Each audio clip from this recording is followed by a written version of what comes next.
Graça e paz da parte do nosso Senhor e Salvador Jesus Cristo. Eu sou o pastor José de Assis Pacheco, hoje, dia 27 de março de 2020, e eu trago esse vídeo no sentido de fazer as minhas ponderações com relação a uma profecia que foi lançada no Brasil e no mundo, porque ela entrou nas redes sociais, né? Portanto, quando você coloca algum produto seu, seja áudio, seja vídeo, e lança nas redes sociais, ele vai para o mundo. Daí a importância de termos muito cuidado com aquilo que postamos, seja fotos, seja áudio, seja vídeos, porque isso vai para o mundo. E quando vai para o mundo, obviamente está exposto às nossas avaliações, questionamentos, ponderações, e assim eu faço humildemente desta profecia do pastor Ezequias Silva. De antemão eu deixo bem sinceramente aqui que não estou julgando a pessoa do pastor, longe de mim fazer isso, e nem tampouco o ministério pastoral. Estou apenas fazendo as minhas ponderações e elas serão bem severas à luz da Bíblia quanto à palavra lançada, à profecia lançada, até porque a Bíblia, ela me dá esse respaldo, né? Veja, lá em Deuteronômio, está escrito assim, capítulo 18, versículo 21 e 22, e olha que muitos anos atrás, é uma escritura veterotestamentária, ou seja, não se tinha nem em formato de livros, não havia cânon sagrado, na verdade, não havia essa compilação que temos hoje, e aí eu trago aqui, eu estou baseado, né, eu gosto muito de fazer algumas leituras na Bíblia e algumas versões distintas. Essa aqui, por exemplo, é a versão bíblica pentecostal, né, a Bíblia pentecostal. Ela traz algumas notas no rodapé, alguns estudos, algumas ponderações de homens de Deus, doutores na palavra. Essa daqui é a Bíblia, é a chave, palavras-chave.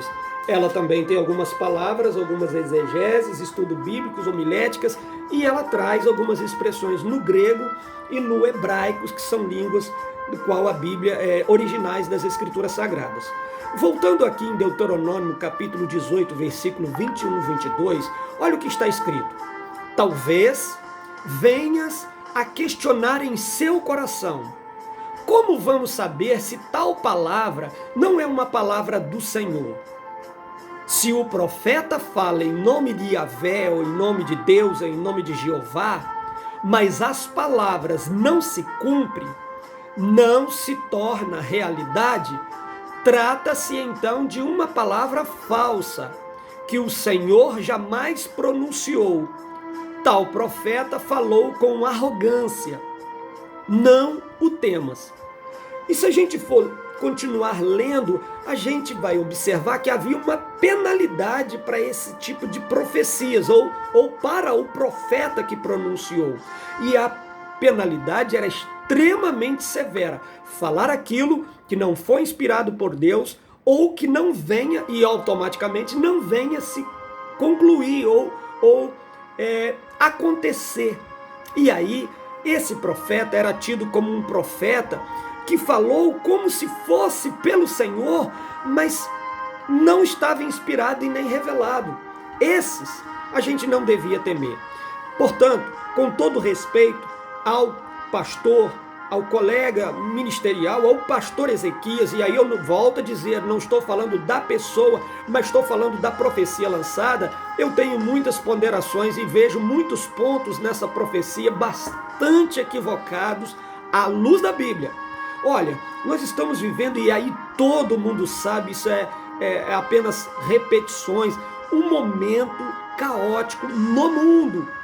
Estamos no momento de pandemia, e esse estado pandêmico de horror, vamos assim dizer, de milhares de mortes no Brasil e no mundo, de pessoas, de corrupção avançada, de verbas sendo desviadas, e o Brasil não sabendo administrar isso com carinho e com caráter, né? As pessoas que estão em iminência e não conseguem, não tem caráter para administrar isso, é muito dinheiro rolando, enfim. Essas notícias que vêm toda hora, morreu X, morreu Y, isso vem trazendo um estado de doença mental nas pessoas. As pessoas vão se cansando, as pessoas vão se fadigando, vão se estressando, e isso vai atacando a sua mente, vai atacando a sua autoestima, vai abalando as pessoas, e vem ansiedade, vem estresse, vem depressão e muitos suicídios no Brasil e no mundo também, por conta de não haver esse preparo na mente, na alma, pela fé na palavra de Deus. E aí surge, no meio dessa situação toda, esses profetas que querem ser a voz da profecia diante desse estado caótico. Profetizar o caos dentro de uma situação caótica, isso é como se fosse colocar açúcar no mel, né? E é muito fácil. Agora, profetizar vitória, bênção, saúde mental, fé, palavra de Deus, no meio de um momento caótico, aí faz toda a diferença, irmãos. Porque o caos nós já estamos vivendo. Não precisa de uma profecia a mais, principalmente vindo da onde veio, de um ministro, para dizer que vai acontecer o caos. O caos já está aí. E outra, se isso não se cumprir no dia 30 de março, a gente volta a falar disso. Se isso não cumprir, se no dia 30 não tiver os corpos jogados nas calçadas, como diz a profecia, o que fará desse profeta? Como será esse profeta? Então nós temos que anotar isso, e se de fato não cumprir, ele será classificado sim como um charlatão. Meu Deus, nós temos as escrituras sagradas, nós temos o evangelho, então vamos por parte. Então, Deuteronômio disse que se não cumprir, o profeta não é um profeta inspirado nem revelado. Não é um profeta de Deus, ele não deve ser temido e hoje, na atual conjuntura, deveria ser desclassificado. Vamos à frente. A profecia, ela tem duas situações bem no cerne da profecia, da condição profética, que deve ser extremamente evitada, totalmente evitada. Primeiro, a profecia não deve entrar em choque com a palavra. Não pode, nenhuma profecia pode entrar em choque, porque a Bíblia é a profecia das profecias. Jesus Cristo é o profeta dos profetas, nós vamos falar já já. Então, nenhuma palavra profética, nenhuma palavra inspirada, seja o profeta, tenha ele a visão que achar que teve, seja mais vislumbrante e magnífica visão. Se for fora daquilo que está aqui, ele deve ser considerado anátema. Paulo fala isso. Se um anjo de luz vier, de luz, ele fala de luz e não um anjo das trevas, vier trazendo outro evangelho, tem que ser repreendido no Senhor. Esse anjo, mesmo se manifestando como de luz, ele é das trevas, correto? Porque Satanás se transforma em anjo de luz. Isso você vai descobrir como? Através do que está escrito. Para nós, vale o que está escrito. Então vamos lá. Não pode haver confronto. Essa é a primeira situação. Não pode confrontar com o que está revelado, escrito e fechado. Segunda coisa é que a profecia, ela não deve ser julgada ou levada em consideração como um guia pessoal.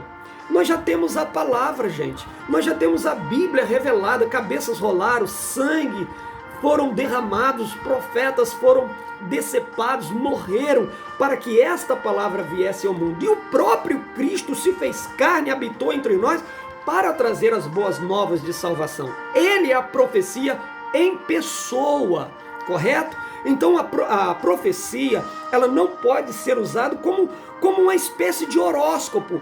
Não sai amanhã porque vai acontecer isso, ou não sai hoje porque vai acontecer isso. E aí as pessoas vão consultando para viajar, montar seu negócio, para casamento. Isso não é uma orientação bíblica, está equivocado, está errado. Está errado. Correto, irmãos? Então essas são as duas situações. Ela não pode confrontar com a Bíblia e não pode ser guia pessoal. Não pode ser. Agora, vamos à frente. Eu acredito, e aí sou eu que estou falando em meu nome pela palavra. E posso ser também julgado. Fique à vontade, examine tudo, retenha o que é bom. Isso a Bíblia nos ensina a fazer isso. Portanto, eu entendo o seguinte. Eu acredito que o verdadeiro ministério profético hoje é a pregação da palavra, como ministério. Porque o ministério profético, os profetas, tiveram um período de duração e término, de início e fim. Olha o que diz em Mateus capítulo 11, 13. Para isso precisamos meditar, para isso precisamos ler a palavra. Em Mateus 11, 13 explica muito bem isso. A lei, 11, 13, a lei e os profetas duraram até João. A lei e os profetas duraram até João. Desde então é anunciado o reino de Deus a todo homem. E todo homem emprega a força para entrar nele. Olha o que diz em Lucas 16:16, falando do mesmo texto. Diz assim: a lei e os profetas duraram até João. E ele aqui está falando de João Batista, o último profeta, o profeta que antecedeu a vinda de Cristo, aquele que apontava para o Cordeiro que tira o pecado do mundo. Essa é a mais graciosa das profecias, porque ele apontava o Cordeiro que salva, o Cordeiro que limpa, o Cordeiro que tira o pecado do mundo. Ele tira, não importa o tamanho, não importa a quantidade, não importa o peso do pecado. O sangue de Jesus limpa tudo, purifica tudo, desde que o pecador se arrependa. O pecador tem que se arrepender, né? Muito bem, então em Lucas 16:16, também falando do mesmo texto, diz: a lei e os profetas duraram até João. Desde então é anunciado o reino de Deus, a todo homem prega força para entrar nele. E é mais fácil passar o céu e a terra do que cair um tio desta palavra. Então, amados, preste atenção. Como o ministério, assim como foi o ministério de Isaías, Ezequiel, Daniel, Amós, Abacuque, né? E todos aqueles profetas clássicos, tanto maiores como menores, ou seja, tanto aqueles que deixaram maiores escritos, como aqueles que deixaram pequenos escritos, né? Assim, a literatura judaica classifica em profetas maiores, profetas menores, mas com a mesma essência, aquele ministério de consulta, aonde o rei, que era o detentor do poder, principalmente do poder executivo, ele que determinava como é que como seria, como é que as verbas, o poder econômico seria administrado. Era o rei que determinava quando iria para a guerra. Então, os reis consultavam os profetas para saber se da parte de Deus tinha alguma revelação. Esse ministério acabou. Acabou, o ministério durou até João. A lei e os profetas duraram, teve duração, teve eficácia até João Batista. Agora nós temos uma profecia magnífica, a profecia de pregar o reino, de pregar o Cristo Salvador, o Cristo pão da vida, o Cristo o caminho, a verdade e a vida. Essa é a profecia magna, suprema. E quem são os profetas, pastor José? Então, são todos os cristãos que foram lavados e remidos, arrependidos, vieram até Cristo e os seus pecados foram lavados e os seus nomes registrados no livro da vida. Tem essa palavra na boca de pregar o reino de Deus, de anunciar que Jesus Cristo salva, cura e leva para o céu. Correto? Então essa é a profecia e nós somos os verdadeiros profetas.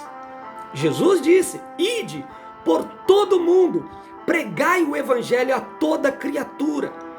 Isso nós temos que fazer, pregar o evangelho. Hoje os profetas são todos nós os cristãos. Então, amado,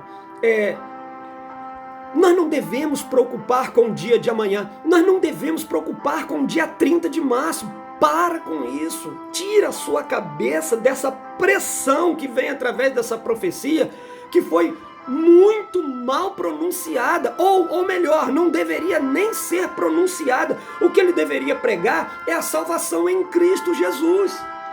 O evangelho do reino. Isso precisamos pregar, porque caos em cima de caos gera o quê, amados? O que geraria? Perturbações mentais, baixa autoestima, fazer sofrer mais o povo. Já chega a mídia falaciosa que vem todos os dias anunciando morreu X, achando que isso é notícia. Como? O que isso traz?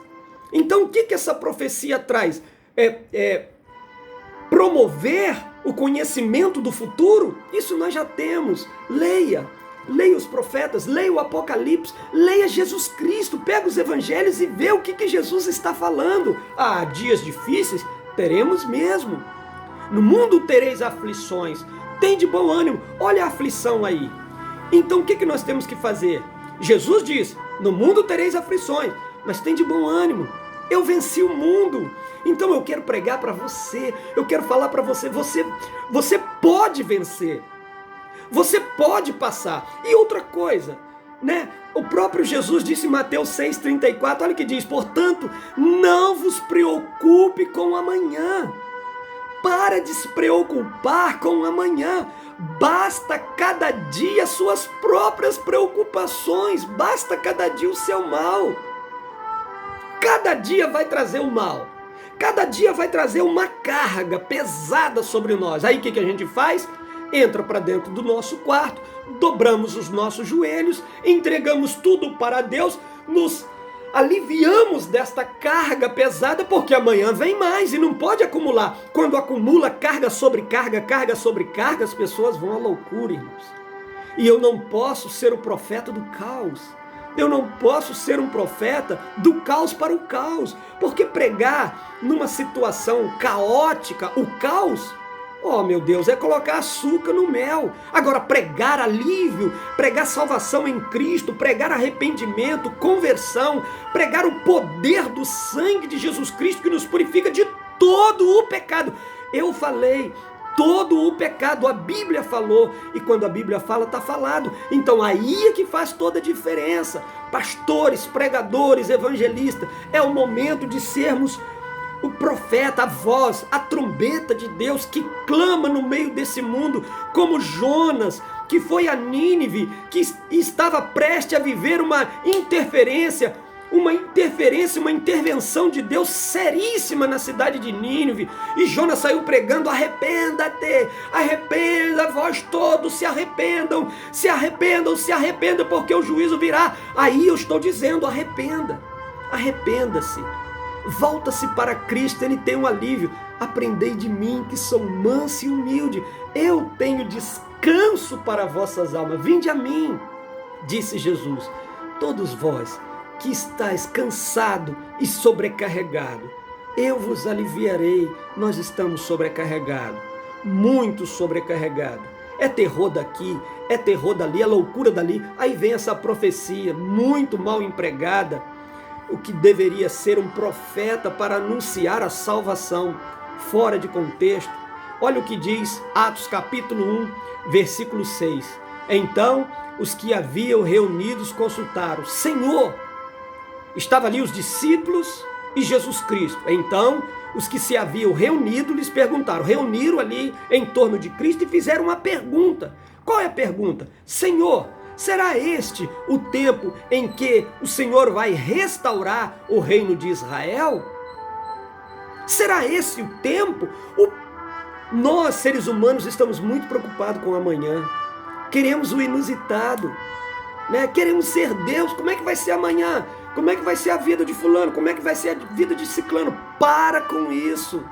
Basta cada dia o seu mal. A nós não foi dado o poder de saber o que é amanhã. Então esqueça horóscopo, esqueça a profecia, esqueça isso. A profecia é pregar o evangelho. É a profecia das profecias, a revelação das revelações. Cristo já veio. Ele é a salvação em pessoa. E para ir finalizando esse pequeno vídeo, humilde vídeo, eu quero dizer, continuando o texto de Atos capítulo 1, versículo 6. Então, os que se haviam reunidos lhe perguntaram, Senhor, será este o tempo em que restaurarás Israel? Ele lhes afirmou, Jesus falando, disse assim, não vos compete saber as épocas ou as datas que o Pai estabeleceu por sua exclusiva autoridade. Então as datas, o amanhã, o que vai ser dessa profecia, quando vai acabar, quando nós vamos sair dessa, meu irmão, não se preocupa, prega o evangelho, creia tão somente no Senhor, não se apavore, faz o que tem de fazer, use máscara, use álcool gel, sai da aglomeração, sai, afasta, porque se é vírus contagioso, então os médicos estão dizendo que se deve fazer assim, de uma forma profilática, né? De uma forma protetiva, né? Preventiva, vamos assim dizer. Então, o que devemos fazer? Jesus está dizendo, não nos compete saber as épocas, não nos compete saber o que vai ser 30 de março, o que vai ser 1º de abril, o que vai ser em junho, o que vai ser em julho. Em dezembro teremos grande aflição. Para que isso? Quem sou eu para ver pelos olhos do Senhor, senão pela palavra? E a Bíblia já foi revelada, inspirada e canonizada, está fechado as revelações, meu Deus do céu, as revelações estão fechadas, as revelações escatológicas, as revelações proféticas estão fechadas. Agora a profecia cabe a cada um cristão, ide por todo mundo e pregai, é isso que eu falei anteriormente. Então, para finalizar, Atos 1,6, Jesus está dizendo, não compete a vocês ficarem prescrutando, ficar tentando adivinhar ou saber as épocas, as datas, as estações que o Pai tem estabelecido em exclusividade pela autoridade que cabe a Ele, pela onisciência, pela onipresença, pela onipotência. São atributos exclusivos, não são atributos compartilháveis. Esses atributos não são compartilháveis.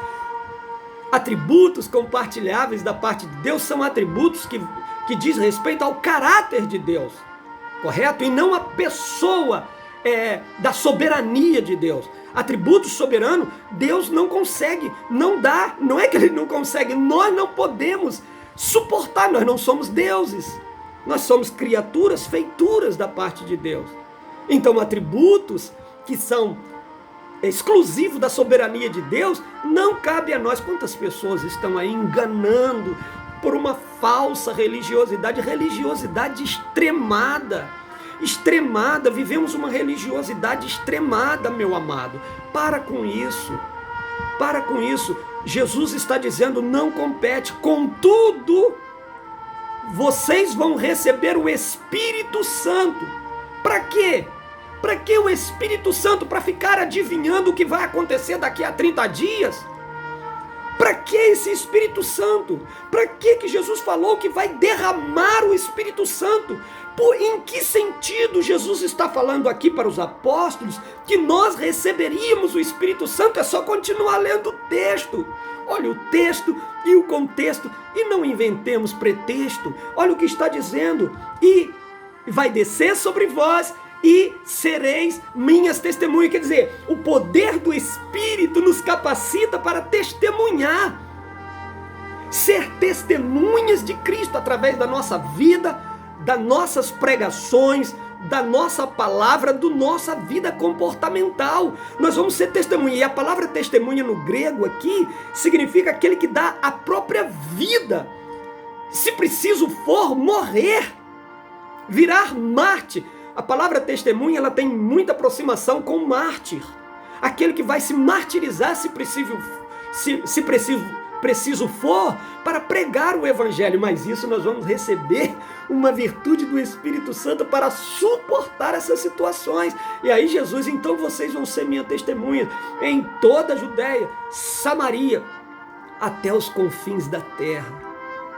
E aí é de Deus. Isso é palavra de Deus. Portanto, descanse no Senhor. Pare com isso. Isso nos faz muito mal, essa religiosidade estribada em excesso. Meu Deus. E eu vou te dizer mais, e aí eu finalizo de fato. Se vamos morrer, seja de que forma vamos, se vai ser através de um AVC, desculpa aí, eu estou falando e está pesando o finalzinho desse vídeo com essas notícias, se vai ser um acidente, se vai ser de Covid, seja de que jeito for, a morte só será o impulso desta vida para outra. E aqueles que estão em Cristo viverá no estado perfeito, onde não haverá mais morte.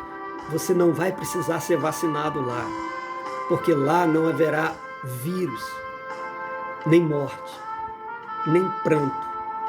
Então, amados, assim, vamos fazer o que nos convém fazer, o que precisamos fazer, mas muito mais, proteger a nossa mente, proteger a nossa alma na revelação de Cristo. Esquece essas coisas.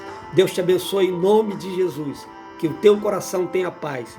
Jesus é o príncipe da paz. Deus te abençoe, até lá.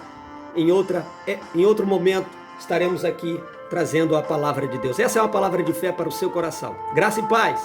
Em nome de Jesus, Deus abençoe sua vida e a sua casa. Amém.